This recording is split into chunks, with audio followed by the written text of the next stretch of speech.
he can't help her because he is only sent to the lost sheep in the house of Israel, that means Jesus did not come to save the world. So why do you think Jesus come to save you and I 2,000 years later? Right. Yeah. There you go. Just trying to keep it plain and simple. That's right. Because it's the plain and simple foolishness that made you the blind, dumb fools you are today. That's right. Think about it. Jesus could not save himself. So why are you crying for a man that died 2,000 years ago? Right. Believing that he will raise himself up from the grave and come and help you. The resurrection. Now, you and I know both. If you seen somebody come out of the cemetery, talking about, I'm here to save you. As my brother said, you look like that Negro from Charlie Chan, kicking yourself in the butt with your eyes all big and cutting 40 going north. Because realistically, your mind cannot even conceive someone coming out of the ground talking about them coming to save you. That's right. Yes, sir. Common sense tell you that the dead cannot rise again and save you. But yet, you tell yourself this every morning, Sunday morning, that Jesus is coming back and he's coming back in full glory to save us. Yeah.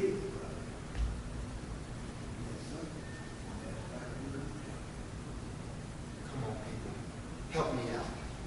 Let's make this a little easier. We cannot be this foolish. When we look at the weather conditions, we say, wow, you can't tell winter from summer. Right.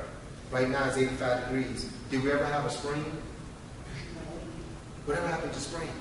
Either it's too cold or now too hot and humid. Whatever happened to spring? Look at the snowfall that we had. People are like, oh yeah, this Chicago. Right. Yeah, you keep telling yourself this Chicago. You keep making excuses. Right. And then don't let the devil tell you about global warming. Oh yeah, the strange weather patterns is from global warming. Right. Okay, global warming. How we cure global warming? We need to recycle. We need to stop burning fossil fuels. Right. We need to drive cleaner vehicles. Okay, so who's going to make this happen? The government. So now you got to run to the government and say, please make sanctions where people can start driving more cars that deal with electric instead of fossil fuels, or cars that burn natural gas instead of fossil fuels. So you run it to the government. So in other words, you run it to Pharaoh to help save this weather conditions, to change it back to normal. You run it to Pharaoh. But Allah told you that in the last day you won't be able to tell winter from summer. Nobody don't want to give credit to God for these strange weather patterns. Right. That's right. You want to call it global warming. But in this book, they tell you about the strange weather patterns. The devil don't want you to have an idea that we're living in the last day. He don't want you to know. That's right. He want to keep you blind, deaf, and dumb as long as he can. That's right. He wants you to always call on him and not on Allah. That's right. Is that not what Pharaoh did with Moses? Have the people running to him, looking unto him as God, but not submitting to the true and living God? Come on, people, we can't be that blind and deaf and dumb. We have to wake up because this is the time. We're living in an hour of judgment. Judgment is no longer coming. They don't teach us something coming in the near future. We're living in judgment. Judgment is happening and unfolding right before our eyes. Judgment is happening and unfolding right before our eyes. That's right. We got to wake up and reclaim our own. And what is our own? Our own is a righteous Muslim. We only took on Christianity when we was brought over here in 1555. Right. That's when we made Christianity our religion. Other than that, in this book, they don't even speak of the Christians in no good way or no bad way. They don't even make mention of them. Right. Right. But yet, it's their book.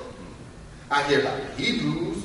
I hear about the Jews. I ain't heard anything about the Christians. And they cut out the whole chapter of Muhammad. They took that all out the book. Yes. But if this is a Christian book, I know in the Holy Quran, they speak a lot about Muslims. Yes, sir. That's right. But why in the Christian book, they speak nothing about Christianity?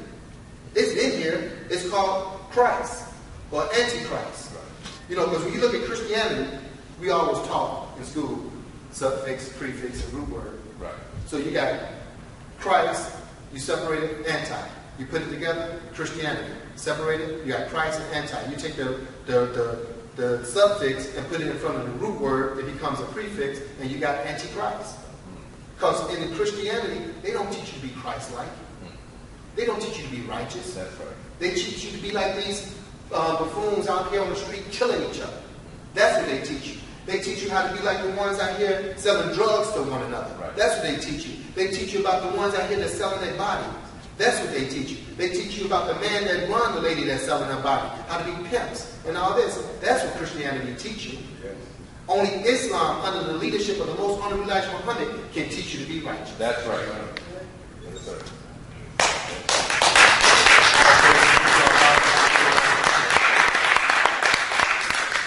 As I bring this to a close, we just have to maintain and understand that you cannot better the teachings of the most honorable Elijah Muhammad. For Allah only came to the most honorable Elijah Muhammad, only taught the most honorable Elijah Muhammad. He didn't teach anyone else. So you could come with Scientology or whatever you want to call it, Yes, sir. or how you want to mix the name up. Right. Teach our You could come with all of that. If you're willing to say that Yaqub's finest can teach you better than Allah's finest, you go right ahead and believe what you want to believe. If you're willing to say Yaqub's finest can teach you better than Almighty God Allah, who came in the person of one, Master Farah Muhammad's finest, can teach you better, you go right ahead. Because all you will be doing is taking up space where those that really want to learn the teachings of the Most Honorable Elijah Muhammad can't fit. That's right. Because there's no teachings like the Most Honorable Elijah Muhammad. You cannot even compare the scholars of America teachings to the Most Honorable Elijah Muhammad. He was well ahead of his time. Because he was taught by a God that has mastered all things, greater than any God before him. And like they say, a day in the presence of Allah is like a year, and a year is like 1,000. That's right. And he spent 3.5 years with Almighty God Allah. You cannot outdo his teachings. But we're blessed now because we have a minister that sat at the table with this man that was taught by God. We're blessed now that we have a minister that was named by the man that was taught by Almighty God Allah. That's right. We are blessed because our minister was commissioned to do this work by Almighty God Allah's messenger, the most honorable Elijah Muhammad. So please help me welcome a minister that withstood the test of time, never falling by the wayside, staying strong, holding his own since 1955. Yes, sir. Please help me welcome Brother Minister John Muhammad.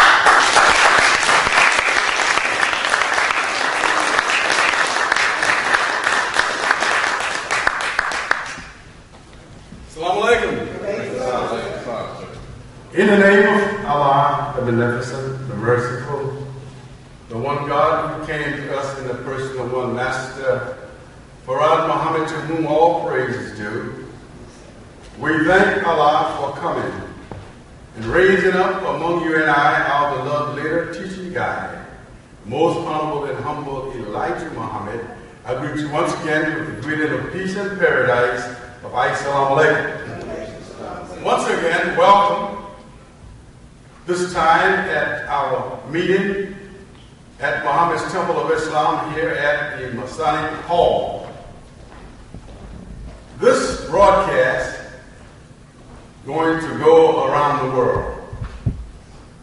This broadcast will be seen in every part of the world, even in Europe, Africa, and Asia, China. It's going around the world. So let us look at this. A great wonder took place here in America. The wonder was that they say that the black man, the so-called American Negro, would not receive truth. That he was dead and too dead to be brought back to life. But God said that he had the power to move things, though it looks dead, yet it is not dead. So Almighty God, Allah, who came in the person of one Master Farad Muhammad, to whom all praise is due. This world is looking, need this God in order to shape and turn away this ugly thing that is creeping up in every nation. And the Bible and the Holy Quran says, in that day, every knee will bow and every tongue shall confess that he alone is God. That's right. Yes, sir. And you and I bear witness that he is God by himself. It does not take a rocket scientist to see that we're living in the time that prophets, if you have any kind of belief in Buddhism or Christianity or Hinduism or Muslim, you must realize that the prophets of these religions prophesied of a healing day would come, a time of healing. The time of healing was the time that God loved. He threw out his love when he saw us in such pitiful condition. And he said, I will go and sit down in the place with them so I can feel what they feel. I will heal them. And I will cure them. You know, when you are sick, you need some kind of healing remedy. That's right. When you're sick, you need some kind of medicine that would cure and heal your illness. So the black man, nobody came to heal us or to cure us. So the Honorable Elijah Muhammad teaches us that Almighty God, whose proper name is Master Farad Muhammad, to whom praise is due forever, he is the God of this hour. He is the God of this season. He is the God of this generation. He is the God for the black man and woman of America and the world over. What did he bring? He brought the absolute truth. That's right. And truth is confirmed. Today we look and we wonder why. That's right.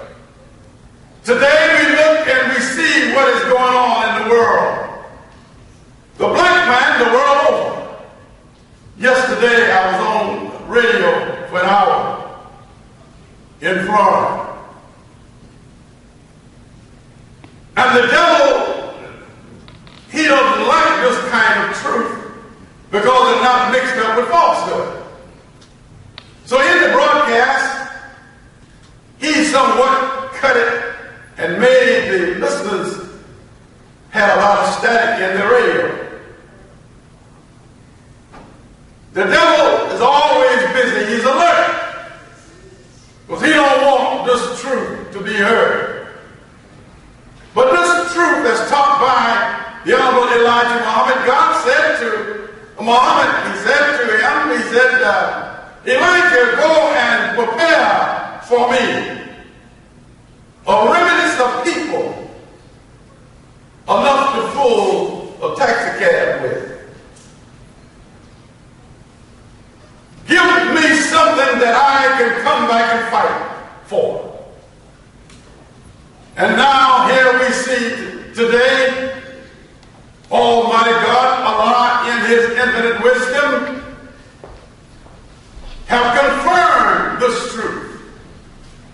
He confirmed this truth so strongly that now he tells us that this is a marvelous thing.